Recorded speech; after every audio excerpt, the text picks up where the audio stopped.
नमस्कार। PDP leader Bansilal Thakur ji इस समय हमारे साथ हैं। बिजली, पानी और डिलिमिटेशन व अन्य कुछ मुद्दों पर इनसे बातचीत करेंगे। ये अपनी बात भी बिजली पानी जैसे अहम मुद्दों पर रखना चाहते हैं, क्योंकि मौजूदा समय में आपको बता दें कि रियासी में बिजली और पानी पर्याप्त रूप से लोगों को नहीं मिल पा रहा है, जिसके चलते लोग काफ़ी परेशान हैं। और इसके साथ ही डिलिमिटेशन का जो मुद्दा है इस समय गरमाया हुआ है।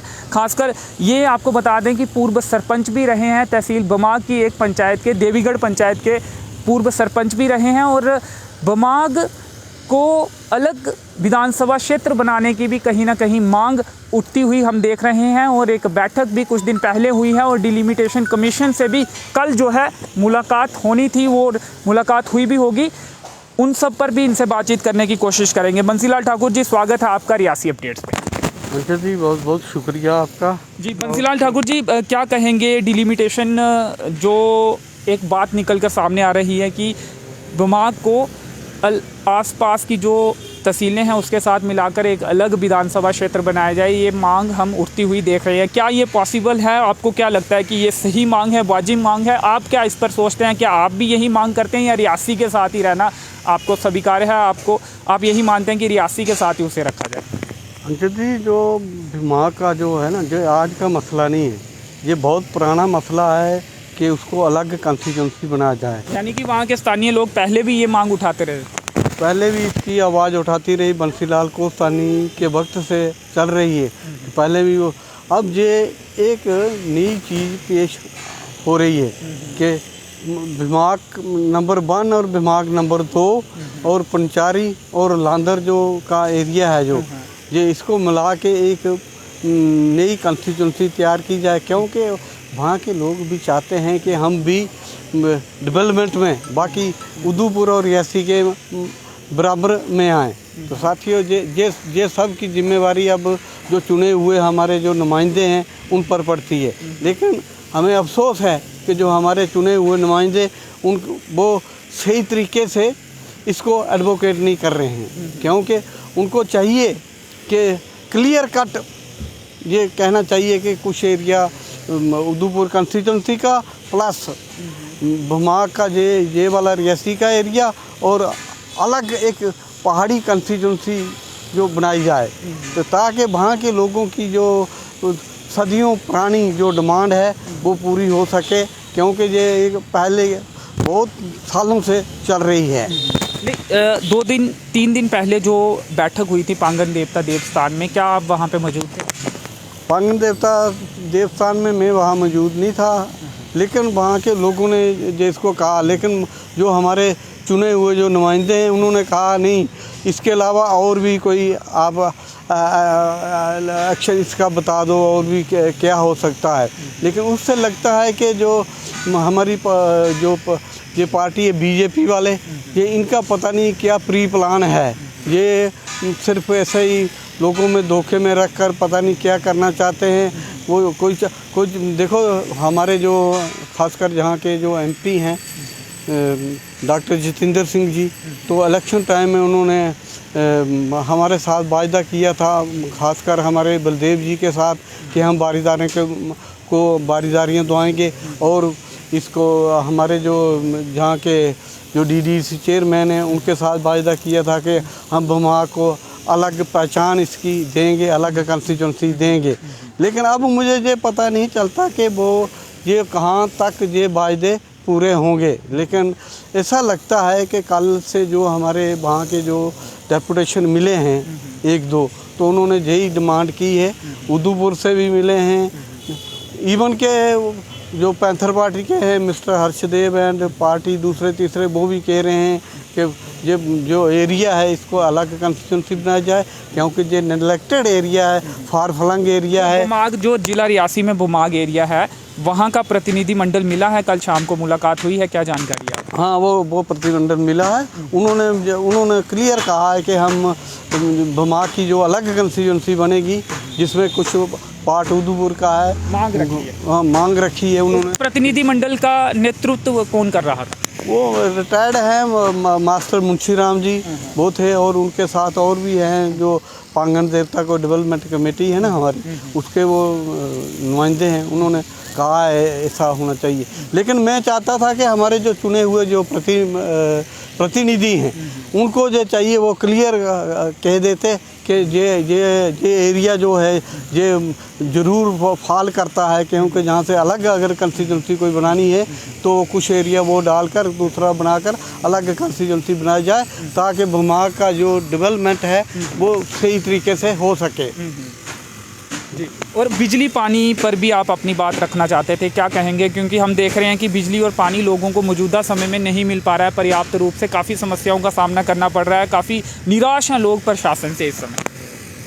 आज अंचित जी कि इनकी जो गलत नीतियों गलत पॉलिसी उसकी वजह से बिजली पानी का जो फार फ्लंग एरिया में है, जैसे रेलवे का दूसरा, उसकी वजह से। लेकिन प्रॉपर जहाँ रियासी में जहाँ लोगों को बिजली के लिए इतना तड़फना पड़ता है, जी पता नहीं समझ नहीं आती है कि हमारे मैं तो चाहता हूँ कि जहाँ को नए जो डिप्टी कमिश्नर साहब आए हैं उनको चाहिए कि उन्होंने एक्सीएन पीएचई और एक्सीएन इलेक्ट्रिकल इनकी क्लास लेना चाहिए और इनको अकाउंटेबिलिटी करना चाहिए कि बिजली और पानी क्यों नहीं है। आम लोग हैं जो पैसे वाले हैं वो पानी टैंकरों में डालकर ले रहे हैं, और दूसरे जो असर सूख वाले हैं उनके घर में पीएचई वाले पानी डाल देते हैं, लेकिन गरीब जो लोग हैं वो पानी के लिए तरस में हा कर रहा है। ऐसी हालात मैंने कभी कम से कम 20 सालों से नहीं देखी रियासी में कि ऐसी हालात है, क्योंकि रियासी के लोग अच्छे दिन रियासी के लोग बहुत जागरूक हैं, पता नहीं किस वजह से वो खामोश हैं लेकिन ये जो लावा है, ये लावा एक नीचे जो दबाया हुआ है, ये लावा मैं ये कह रहा हूँ कि ये लावा किसी वक्त भी फट सकता है, और इसका जो भी खमियाजा होगा वो डिस्ट्रिक्ट एडमिनिस्ट्रेशन को भुगतना पड़ता है। तो मेरे क्योंकि डिप्टी कमिश्नर होते हैं, जो डीसी साहब होते हैं, वो एक सोर्स होते हैं, उनके पास बहुत सोर्स होते हैं, ज़रूरी नहीं है वो अपने ही फंड्स होंगे।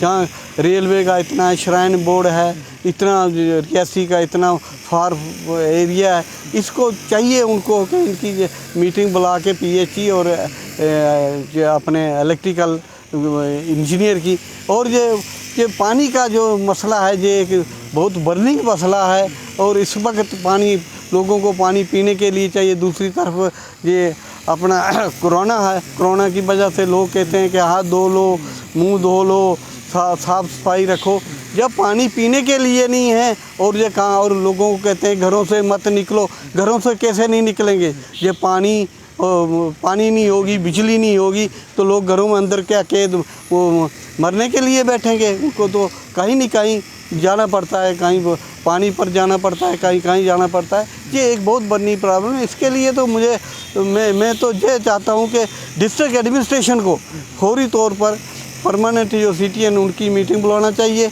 और ख़ासकर एक्सीएन पीएचई और एक्सीएन इलेक्ट्रिकल इनको क्लियर कट कहना चाहिए कि 24 घंटे जो पानी, जहाँ बिजली जो है लोगों की जो ज़रूरियात हैं उनको दूर करना चाहिए, क्योंकि अच्छे दिन का वादा हुआ था, बिजली और पानी भी मुहैया नहीं हो पा रहा। अंचल जी, ये अच्छे दिन का वायदा तो आपने देख लिया, तो पूरी स्टेट को ऐसे डेड बॉडी बना के रख दिया है। आज भी कोई भी काम हो, सिर्फ कोई लेफ्टिनेंट गवर्नर तक जिसकी अप्रोच होगी वही काम है, लेकिन बाकी कोई ऑफिसर दफ्तर में जाओ आप, बिल्कुल किसी की सुनता नहीं है। इवन के जो 4th क्लास मुलाजिम हैं वो भी नहीं बात सुन के राजी है। तो मैं तो यही कहूँगा कि सिस्टम है जो, इस सिस्टम में थोड़ी तब्दीली होना चाहिए।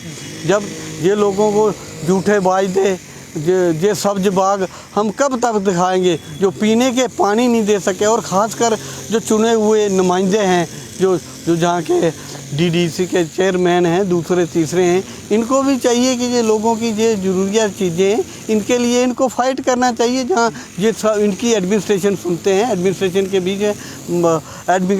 के बीच में बैठते हैं, फिर ये लोगों को हाहाकार कैसे है। और ख़ासकर जहाँ रेलवे का जहाँ भी काम लगा है वहाँ जो टंडर निकाल रहे हैं, जितने भी सोर्स हैं गाँव में, वहाँ भी पानी बिल्कुल सूख गया है और लोगों को पानी की इतनी प्रॉब्लम है कि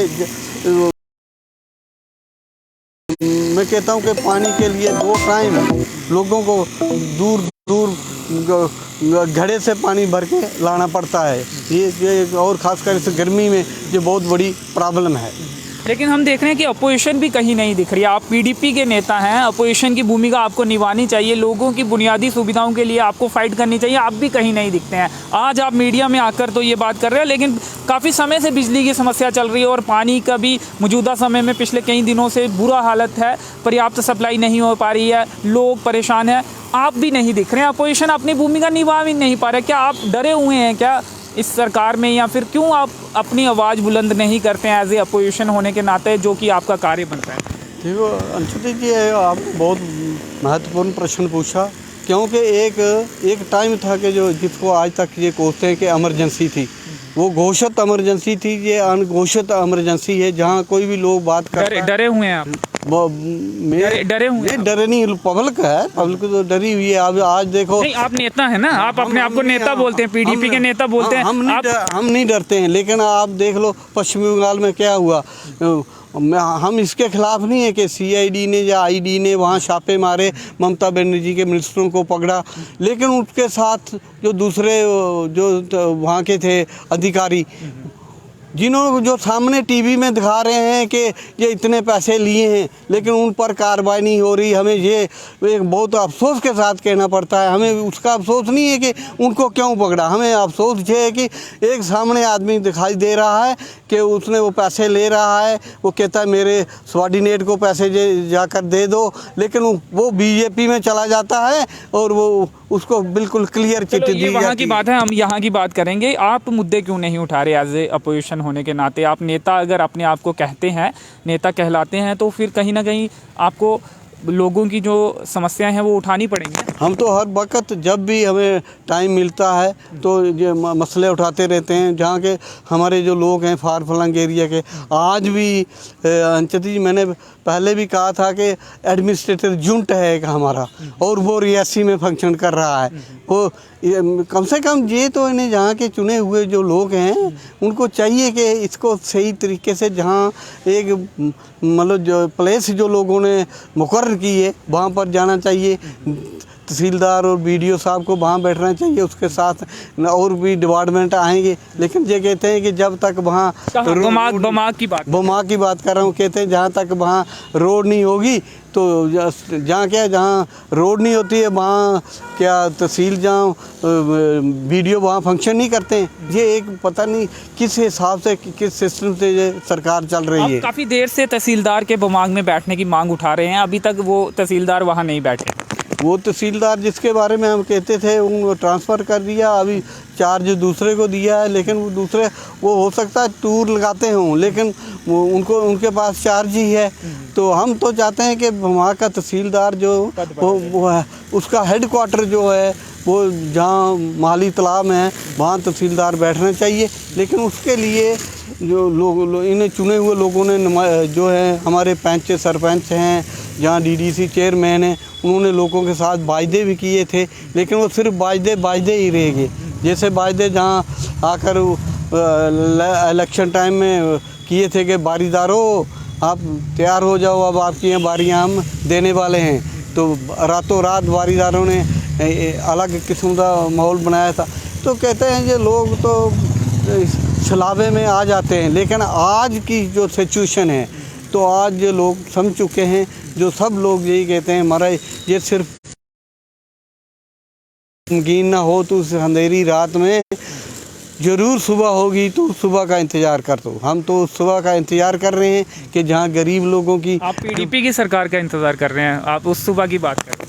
पीडीपी की सरकार आएगी, कोई भी आएगी, सेकुलर सरकार बनेगी, लेकिन जब रली मिली होगी जो भी होगी, लेकिन जब तक चुनी हुई सरकार नहीं होगी आम आदमी की कोई अप्रोच नहीं है। सेकुलर सरकार आप किसे कहते हैं जो पाकिस्तान से बात करने की बात कहती है, जबकि लगातार संघर्ष विराम का उल्लंघन किया जाता है?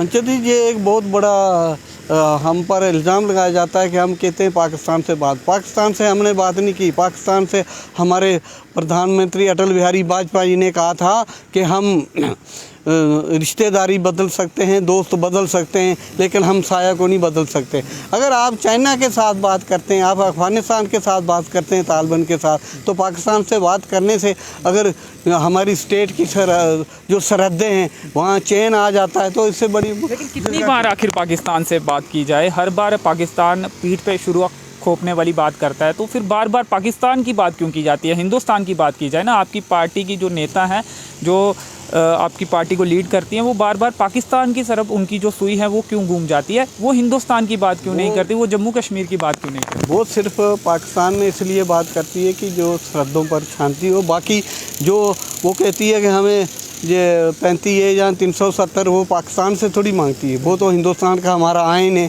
हिंदुस्तान का आइन ने दिया। चला गया वो दिया किसने था? पाकिस्तान ने दिया था, चाइना ने दिया था, किसने? हिंदुस्तान के आइन ने दिया था ना। उसी हिंदुस्तान के आइन में रहकर वो कहती है कि हमें वो इस स्टेटस मिलना चाहिए। इसमें कोई गलत बात तो है? चलिए, आप बिजली पानी को लेकर प्रशासन अगर आपकी आवाज़ को सुन रहा है तो क्या कहना चाहेंगे? या फिर जो भी नुमाइंदे हैं, जीते हुए हैं, पूर्व एमएलए हैं, मंत्री रहे हैं, जो कि पीएमओ में राज्य मंत्री हैं, डॉक्टर जितेंद्र सिंह जी, जो कि हमारे सांसद भी हैं, उन्हें क्या संदेश रहेगा आपकी तरफ से कि जनता परेशान है बिजली और पानी को लेकर? किस तरह से आपको रिव्यू मिल रहा है? जनता आपसे क्या कह रही है? मैं तो यही कहूँगा कि आप जनता की सुनो, क्योंकि ये एक मोए हुए बकरे की जो खाल होती है वो लोहे को भस्म कर देती है। इन गरीब लोगों का, मासूमों का आहा जरिए वो नहीं पड़ना चाहिए। ख़ासकर मैं डिस्ट्रिक्ट एडमिनिस्ट्रेशन से कहूँगा, जो नए डीसी साहब आए हैं, उनको इसमें फौरी तौर पर कुछ न कुछ हल निकालना चाहिए। और चुने हुए नुमाइंदे, तो इनकी तो जिम्मेवारी बनती है। डॉक्टर जितेंद्र सिंह जी हैं, जहाँ हमारे जो चेयरमैन हैं, जहाँ दूसरे जो चुने हुए जहाँ हैं, उनकी ये एक जिम्मेवारी है कि इन लोगों के मसले को हल करें। जब तक इन लोगों के मसले हल नहीं होंगे तो ये धरती पर ऐसे तूफान ही रहेगा, ये शांति नहीं होगी। जी चलिए, शुक्रिया, धन्यवाद। शुक्रिया आपका बहुत बहुत जी। तो मसले हल किए जाएं जनता के, क्योंकि जनता इस समय परेशान है और इनका कहना है कि एक नई सुबह होगी, घबराने की ज़रूरत नहीं है। नई सुबह होगी, जो तमाम चीज़ें हैं वो ठीक होंगी। तो चलिए, फ़िलहाल इस इंटरव्यू में इतना ही। मेरे सहयोगी नरेश भगत के साथ मुझे दीजिए अनुमति। धन्यवाद।